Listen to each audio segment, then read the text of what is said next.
Hello friends, Heidi here from Rain Country. God is good all the time. And I'm here for another Monday This and That vlog where I keep you up to date on various things going on, answer questions that have come in the past week, give you some tips, tricks, and whatever happens to come to mind. So let's get to the topics of today. And starting with the hair ties, I get asked about these quite a bit. Some people often ask me if these are tzitzits or the Hebrew tassels. No, that's not what these are. I make these to go with every outfit I wear. It only takes me a few minutes. And though I do sell them, I have videos on how to make them yourself, or at least a video that I'll link to in the description box down below. In that video, I not only show how to make these, but also show how you can crochet your own scrunchies as well. And I have several of those made up, though I rarely ever wear them. I tend to like my hair ties. They're very versatile. So what I do, if you want to know how I, keep these, I have a drawer that I was keeping a bunch in the bathroom. But because I keep making new ones to match my different shirts and different shirt combinations or skirts, I had to start hanging them with the clothes that they go with. So this outfit, for example, the t-shirt, the flannel, they are on the same hanger together along with this hair tie so that it's all together and easy to find. I do the same things with the ones that are specific to match a skirt. So yeah, if you'd like to learn how to make them, super easy, especially if you already know how to crochet. And if you'd like to learn how to crochet, I have a whole video playlist on the basics of crocheting plus some very simple projects that you can start with. But the first stitch you learn is the chain stitch. It's the very first stitch you learn, and that's all this is. The main difference is that I'm using 3 strands of yarn. So I pick the 3 colors that match whatever it is I'm wearing, or at least as close to a can as possible. It's not exactly the same color, but it's close. And yeah, that's how I do it. So I do wear, for those who wonder, I do wear tzitzits or the tassels. You just never see them. It's a fairly new thing for me. I've been wearing them for about 6 months. And maybe one of these days I'll talk about that. So the next one is chickens. And yes, I bought this to keep here for Jackson when he was little because he was totally fascinated with my chickens. And now it's become more of a prop for some of my chicken related videos. And I bought this one because mostly I had Buff Orpingtons, and I still have 4 Buff Orpingtons, but other chickens as well. But anyway, I wanted to talk a little bit about those Buff Orpingtons, because the 4 remaining Buff Orpingtons, they are 7 years old. They're going into their 8th year, and now they are all laying. So you might have just seen a video that came out last week that was shot a month prior. And that was the one on why some people give up. And I was saying that we might have to take a couple of my Buff Orpingtons out. Nope. I thought I was going to have to. I was watching those signs for age, the purpling up of the comb and the shrinking of the comb. Then, like right after I shot that video, their combs started getting bigger and brighter red, just a little later in the season than normal. And now all 4 of them are laying. And they're actually laying more consistently than my black sex links that are 5 years old going into their 6th year. Now we had 3 black sex links. One we did have to take out because she was right at, you could tell she was at the end of her life. There's those signs you watch for and But the other 2 are laying. They're not laying as consistently or as often as the Buff Orpingtons. So I just wanted to share that, for those of you who have a hard time taking your chickens out, I really have a hard time with the Buff Orpingtons unless they're definitely done, because they're still laying and they're still great chickens. I love my Buff Orpingtons. And with that said, now that all 4 of them are laying and we have a rooster to fertilize the eggs, I did just a few nights ago start my incubator for the first time with some high graded eggs. Now initially I was going to wait until maybe Gertie, because she's the one most likely to go broody, went broody, and just put them under her. But I wanted to be able to really pay attention and select the eggs, because I don't want any from the black sex links if I can help it. So I want to be able to high grade them, and also not being certain, even though Gertie is pretty good about, she can go broody 3 times in a season, I'm just not certain. The other ones, like one, I think I've only seen go broody once in the whole time that I've had her. Another one twice, and the other one that's remaining, I think she's gone broody once. And so it's really kind of, you never know. And especially as old as they are, I figure I'm just going to do this. I'm just going to go ahead and start them. That way I can be selective of the eggs that are going in there. So it'll be the first time doing this ourselves in the whole 7 years that we've had chickens, but it is, so I'm a little nervous, but it's also exciting. And initially I was only going to put a few eggs in there because I don't want too many chicks to start with, but it's like, well, some of them are going to be roosters, some of them may not have been fertilized, so let's just go ahead and pretty much fill the thing up, and we might end up with a lot of chicks and have to give some away. We'll see. So anyway, that's what's going on, but I'll keep you updated on that. I'll be doing a video down the road on that process once we've got the chickens hatching and the whole bit. And yeah, so you can see that. There's many other channels out there that have videos on that, but this will be a new one for me, so it'll be kind of fun sharing my experience with that. Okay, another thing that has been, that more recently has come up again in a few different videos is people talking about using the canning jar, the regular mouth canning jar like I have sitting here, with a standard blender, especially like an Oster or any other standard size blender. And I actually did a video a few years ago on why I don't use that method. I do know about it, but there's a reason why I don't use it and why I don't recommend it. So I'll go ahead and put that video link in the description box down below. I will say that generally speaking, it should be fine as long as you're only doing dry goods in it. But anything that is wet, and especially anything that's slippery, I absolutely do not recommend doing the mason jar on the blender. So basically what you're doing is you're just blending your stuff right in the mason jar instead of dirtying up the whole, the pitcher and a mason jar.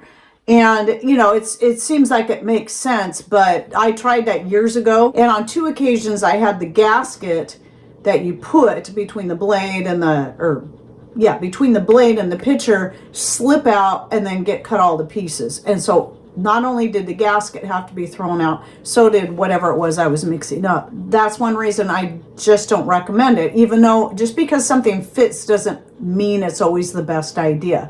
So no matter what it is I'm blending, I just stick with using the pitcher itself. I'd rather wash out that pitcher than have something else go to waste because something went wrong.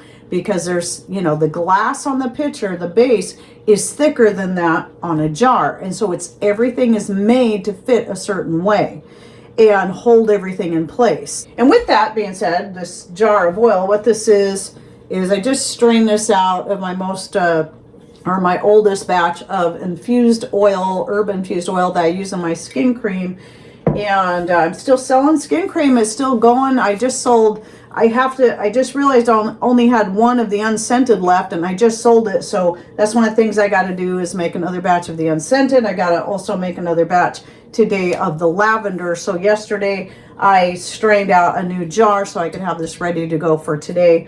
And that's what's in here is the infused oil. It's been infusing for probably about 6 months. Usually two months is my minimum, but I like to let it sit as long as I can, even if it's a year, 2 years.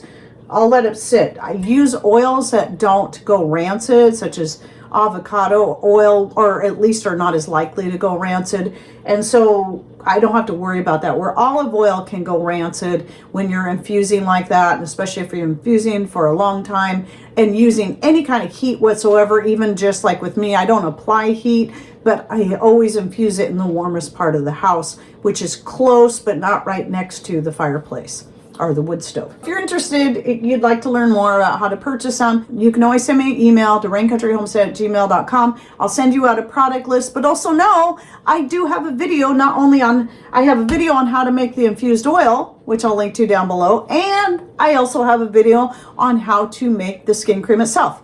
And I'll link to that below. So if you'd rather just learn how to do it yourself, you can do that. Or if you'd like to at least try some, I carry 2 different sizes, the 2 ounce and the 4 ounce. And then you can see if that's something you would like and maybe would like to delve into doing yourself. All right, another question that came in recently, and I've had this one a couple of times. So whenever I'm talking about eggs and making mayonnaise, people say, well, can you just make up a bunch and can it? I highly do not recommend that, because I don't know if you've ever heated mayonnaise. It tends to separate and turn nasty as soon as you heat it. And it's not something I recommend doing. I've never tried it. I wouldn't do it. And as easy and quick as it is to make mayonnaise, I just make it up fresh when I need it. I usually do like a 2-cup amount at a time, but you can even do half that amount and just have a cup of it. And I have found my mayonnaise actually lasts a lot longer than I would have thought, even though it doesn't have all the preservatives in it. The oil does help preserve it. The vinegar you put into it does help preserve it. But I've had my mayonnaise last for months in the refrigerator without any issues. And so, yeah, as easy as it is to just whip up, it only takes a few minutes. If you're using a stick blender, my old video where I show making mayonnaise, I have one that's really old, then I have one that's sort of old. That was before I started using the blend of coconut oil and avocado oil, and I like that one best because the coconut oil will help it thicken up better. But I wouldn't use straight coconut oil in the refrigerator because it's going to turn hard. So anyway, yeah, I'll link to that video down below as well if you'd like to learn how to make mayonnaise. And when I say I'm going to link to a video, that's in the description box. I'm going to link to the one that is most thorough and most recent. Sometimes instead of people going to the links I provide, they go to one that takes them to an old video where I did things a little differently. And so I recommend you always check out the links that I'm going to give you. And if you don't know how to find those, remember it's just below the video screen. You just look for either the words show more if you're on Rumble or more if you're on YouTube. And if you're on Rumble on a smartphone, you might have to scroll down past a little banner ad that might be just below the screen, and right below that ad usually is where you'll see show more. Once you click on that, it opens a description box and all the links and other information that I provide are right there at your fingertips, quite literally. So you don't have to go hunting these things down unless I simply forget to put it in there, because that does happen sometimes. Now, another egg related question / comment that I got was when I was talking about the dehydrated eggs, and I was showing the eggs that I put up 2 years ago, and someone said, I didn't think you could eat those. I thought they would kill us, because they're listening to somebody who's, scaring them away. But that's the thing. It's like shelf stable food. I've shared this quite a few times. Shelf stable food is just that. It's shelf stable. However, the way you store it will determine just how long that shelf stability is. Anything that contains fat should be vacuum sealed if you do not want it to go rancid. So that includes nuts, eggs, because they're going to have fat in them. If you're using the whole egg, there's going to be fat in there. Meats that still have the fat in them, vacuum seal them. That fat will not go rancid. And especially if you have some kind of cooler room in your house or garage or root cellar, then the chances of it going rancid are very slim. But the main one is vacuum sealing. And I know I said this in a video I shot recently, but it's probably one of the ones yet to publish. I don't recall if I said it in this and that, but I had 2 jars like this of walnuts that I'd vacuum sealed. Well, at the same time, the first jar I pulled out, this was recently, I had pulled it out, and every single walnut in there was rancid. I could tell as soon as I opened the jar didn't feel like it was vacuum sealed, didn't feel tight. So I opened the jar, I'm like, that was a little too easy. They smelled rancid. I tasted a couple on the top. They definitely tasted rancid. I dug down a little further to see if maybe, because sometimes it can just be the ones on the top. No, the whole jar was rancid. I had to throw all those walnuts out. This one, and these were been back there for 2 or 3 years. This one was still vacuum sealed, and the walnuts in them are still good. And yes, you will know by the taste and the aroma if they are rancid. Now, I'm not re-vacuum sealing that because I'm working through that one right now. So as long as, you don't have to vacuum seal, as long as you're working through these things within a period of time. But if you're wanting them for long-term storage and you don't want them to go rancid, at least for me, it has always worked. The only things that have ever gone rancid that were high in fats were jars of nuts that either lost their seal in storage, or maybe I opened them and forgot about them, and then they ended up getting pushed to the back of food storage and forgotten about for a year or so. Yeah, the issue I found out was actually with the jar. I found out for certain yesterday when I was vacuum sealing up some fresh flaxseed I just got from Azure Standard, And I had 2 jars that looked like this with the solid black. And then I had one that had a printed top, which the nice thing about that, it made it easy to tell the difference. Well, that was the one the walnuts were in. I tried vacuum sealing the flaxseed in there, and initially it sealed, but within about a half an hour I heard it go tink, it came unsealed. So this is why I always recommend, whenever you vacuum seal something, leave it out on your counter or somewhere for at least 24 hours, because if there's something wrong with the lid, or there's something embedded under the lid, or anything wrong with it, even if it's sealed initially, if it's going to come unsealed, it typically will happen within the first 24 hours. And that way you'll know, you can check, you can try vacuum sealing again, which I didn't with that, because it's like, nope, this was the same one that the walnuts were in. I'm going to save this jar for you putting other things in that I don't need to vacuum seal. So yeah, that, you know, that way you'll know, and you don't make that same mistake I did and just put it back in storage and forget about it, and then go back to find it had come unsealed after you put it back there, and now whatever's in there is spoiled. And that's only for things with high fat in it. Dried herbs, it's usually not an issue. Dried fruit, I do vacuum seal because it keeps them from turning really dry and hard.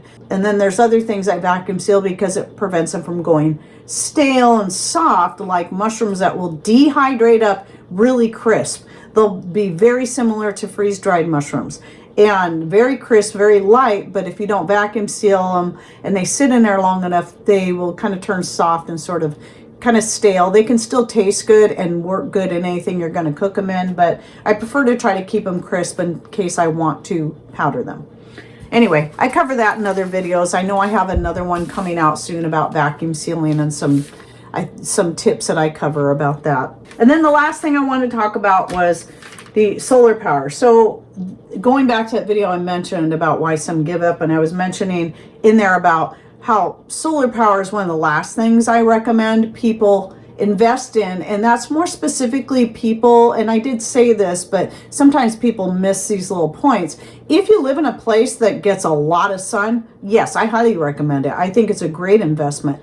If you live in a place like where we live, I don't think it should be your first investment, but that doesn't mean I'm saying don't invest in it at all, because we still love our solar power. I am still very grateful all the time, especially now that we've got it up and running again, because all last summer we didn't get to use it thanks to a certain company that hasn't come through still yet. It's been almost a year on their promises, so we had to take matters into our own hands.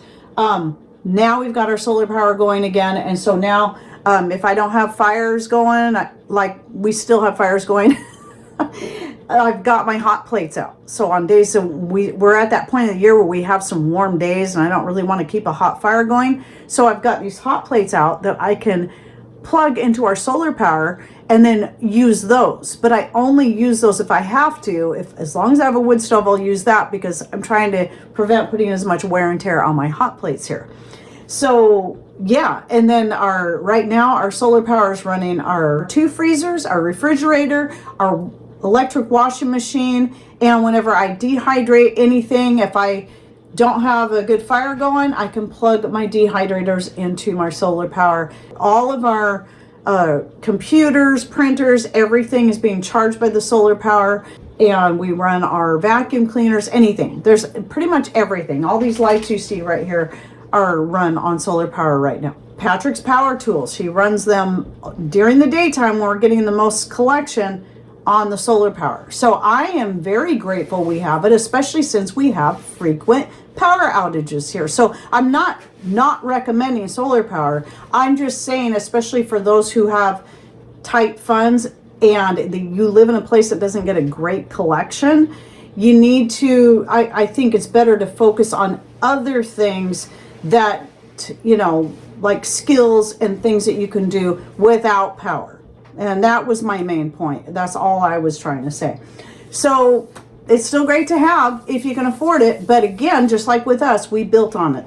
We started small and slowly built upon it as we could afford it. We didn't just run out and spend a whole bunch of money on a big system. And We are absolutely not grid tied, and I do not recommend ever getting grid tied, which is another point that I cover in that video. So I'll link to that one down below that I did, I think last year, about 5 things to consider before you get into solar power. So anyway, that's it for my this and that for the week. So any thoughts, ideas, or questions you may have, please put them in comments down below. And thanks for watching. Take care and God bless.